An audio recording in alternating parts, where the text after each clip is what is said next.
इसका भी इलाज सुन लो, मैं बता दूं।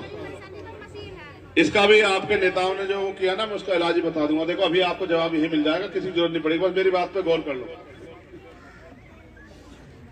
मशीन का सवाल कितने लोगों के दिमाग में, हाथ उठाओ, बस नीचे कर लो एक बार हाथ। इस गांव में पढ़ा लिखा नौजवान कौन है जिसकी उम्र 35 साल हो, या कोई आदमी हो बताओ जो पढ़े लिखे हो नौजवान?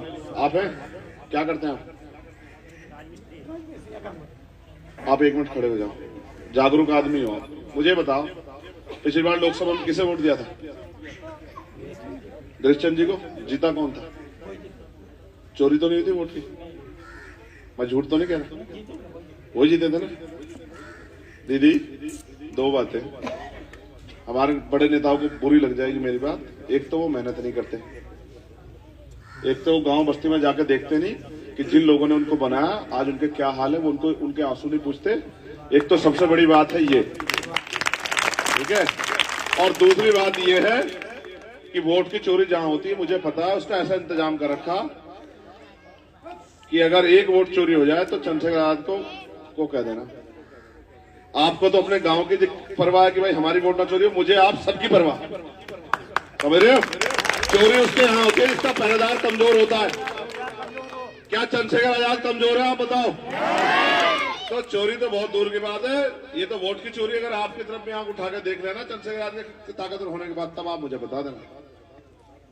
मैं किसी के ऊपर जुल्म नहीं चाहता, लेकिन मैं किसी को जुल्म करने की इजाजत भी नहीं देता। सब इंसान बन के रहें, सब भाईचारे से रहें, संगत में पंगत, सब लोग बराबर, सब लोग तरक्की करें, सब लोग आगे बढ़े।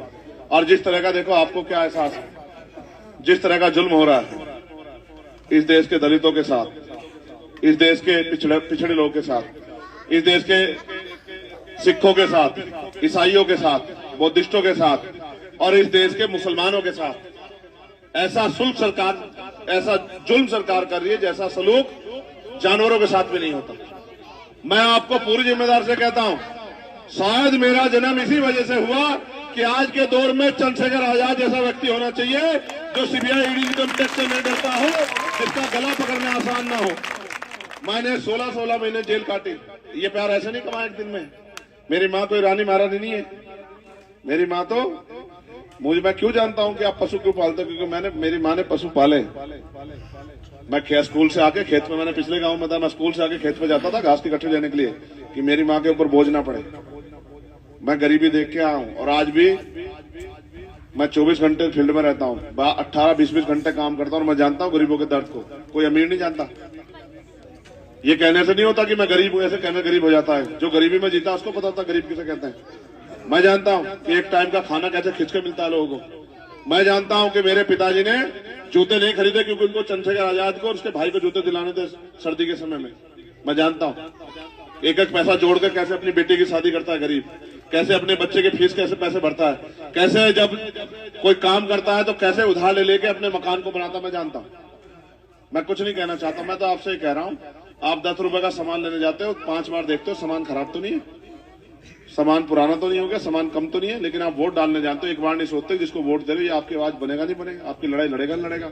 आप किसी को भी वोट देके फेंक के चले आते हो और आप कहते हो हम पे जुल्म हो रहा है। जब आप भेड़ बकरियों को नेता बनाओगे तो फिर जुल्म ही होगा भाई। अबकी बार केतली, अगर आप ऐसे लोगों को मौका दोगे जिनको लड़ना नहीं है तो फिर जुल्म होगा। और अगर आप चंद्रशेखर आजाद को मौका दोगे तो आपके ऊपर उठने वाली लाठियां गुलदस्ते बन जाएंगे। मेरी बात को आप याद रखना।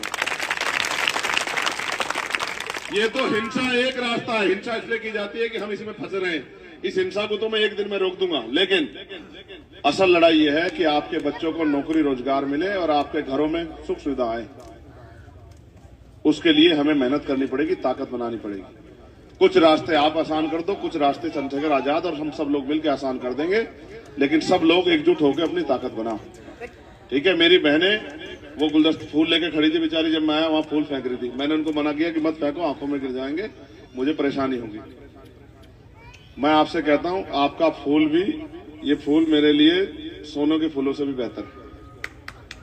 ये मैं अपनी बहनों को कहना चाहता हूं, पढ़ो, खूब पढ़ो, कुछ दिन दो अपने भाई को अपने पैरों पे खड़ा होने। आज चंद्रशेखर ऐसा जैसा छोटा पेड़ होता ना, छोटा पेड़ ऐसा न, कुछ ही कह दो।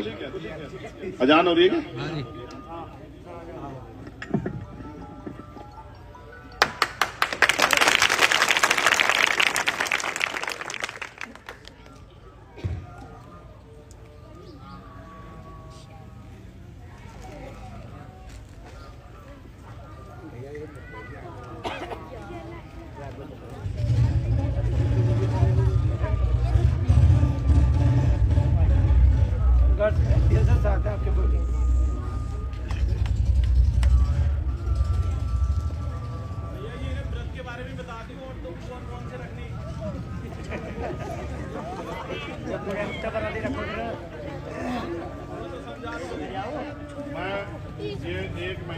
समय है, 1 महीना नहीं बचा, 19 तारीख को वोट पड़ेगा।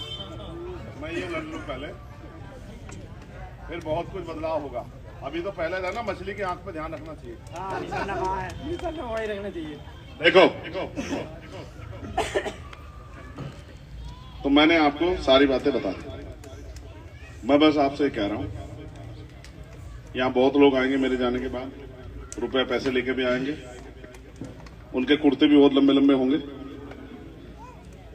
बड़े बड़े तिलक भी हो सकते हैं उनके माथे, बहुत कुछ हो सकता है, लेकिन वो चंद्रशेखर आजाद नहीं हो सकते। बस आप इस बात को याद रखें। और 19 तारीख को वोट पड़ेंगे, और चंद्रशेखर आजाद को ताकत देने के लिए हमारा चुनाव निशान है क्या? जोर से बताओ। ये मेरा निशान है, हम सबका निशान है। तो हमारा चुनाव निशान है केतली। केतली नहीं है, चंद्रशेखर आजाद है। और अभी चंद्रशेखर ऐसे छोटा सा है, जैसे छोटा पेड़ लगाते ना घर में, खेत में लगाया कभी पेड़? जैसे आपने आम का पेड़ कभी लगाया तो छोटा सा होता है, जैसे जैसे बड़ा बड़ा होता जाता है, तो जब छोटा होता है तब आप उसकी रखवाली करते हो, उसमें खाद डालते हो, पानी देते हो, लेकिन जब वो बड़ा हो जाता है फिर वो अपने मालिक की रखवाली करता है, फिर वो उसको लकड़ी भी देता है, फिर वो उसको फल भी देता है, फिर उसको छांव भी देता है। तो अभी चंद्रशेखर छोटा, अभी आपको रखवाली करनी पड़ेगी। जिस दिन चंद्रशेखर अपने पैरों पर खड़ा हो गया, उस दिन चंद्रशेखर